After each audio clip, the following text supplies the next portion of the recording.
ሰላም የቻናል ቤተሰቦች እንዴት ናችሁ? ሁሉ አማን ሁሉ ሰላም። ዛሬ በአዲስ ቪዲዮ መጥቻለሁ ማለት ነው። በኮኔክሽን ምክንያት ትንሽ ጠፍቼ ነበረ፣ ነገር ግን ዛሬ መጥቻለሁ። A10s ስልክ ነው ለዛሬ ይዤላችሁ የመጣው።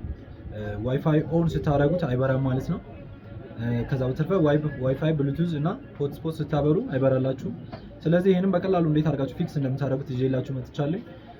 አንዳንድ ጠጋኞች ይሄ ሶፍትዌር ችግር መስሏችሁ ሶፍትዌር ፋርምዌር እያወረዳችሁ ሶፍትዌር ትጭኑታላችሁ ምናምን ነገር ግን በሱ የሚስተካከል ሳይሆን አሁን እዚህ ቪዲዮ ጋር ቀለል ያለ ነገር ይዤላችሁ መጥቻለሁ።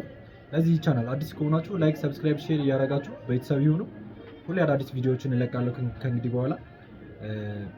ከዚህ በፊት የነበራችሁ ቤተሰብ የነበራችሁ ደግሞ ላይክ፣ ሰብስክራይብ፣ ሼር እያደረጋችሁ አበረታቱኝ ማለት ነው።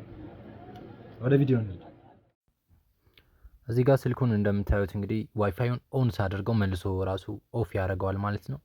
ብሉቱዝንም ሆትስፖቱንም በተመሳሳይ ማለት ነው። ጭራሽ ኦን አያደርግልኝም እና ብዙ ጠጋኝ ያው ሶፍትዌር ችግር ስለሚመስላችሁ ሶፍትዌር ጭናችሁ ምናምን ሞክራችሁም አልሰራላችሁ ብሏል ማለት ነው። ነገር ግን ዛሬ በምን መልኩ እንደምታስተካክሉት እዚህ ቪዲዮ ጋር ይዤላችሁ መጥቻለሁ እና 100% ይሰራል። በጣም እኔ ብዙ ጊዜ የተለያዩ ስልኮች ላይ ሞክሬው ኢፌክቲቭ ስለሆነልኝ ነው ዛሬ ቪዲዮ የሰራሁላችሁ በዚህ እርስ ማለት ነው።